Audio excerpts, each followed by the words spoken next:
હાલો મિત્રો, તો નવા વિડીયોની અંદર તમારું હાર્દિકને સ્વાગત છે। અત્યારે 3:09 અમારે ધરતીકંપનો આંચકો આવ્યો હતો। જો તમારે કોઈને ધરતીકંપનો આંચકો આવ્યો હોય તો કોમેન્ટમાં જણાવજો કે હા અમારે ધરતીકંપનો આંચકો આવ્યો હતો। અને આજ ઘણા વર્ષો પહેલાં ધરતીકંપ આવ્યો હતો અને આજ ફરીવાર ધરતીકંપનો આંચકો આવ્યો છે।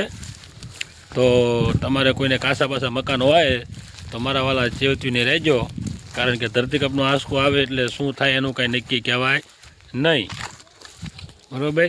કેમ કે મને નથી ખબર કે ધરતીકંપનો આંચકો કેમ આવે। આ તો હું ખાટલા પર બેઠો હતો ને તો એક આમટો ખાટલો ક્રુક કરતો હલી ગયો ને, એટલે મને એવું લાગ્યું કે ધરતીકંપનો આંચકો આવ્યો। પછી આપણે એકબીજાને ફોન કર્યા અને ખબર પડી ગઈ કે ના ના સાચી વાત છે, ધરતીકંપનો આંચકો આવેલો છે, બરાબર।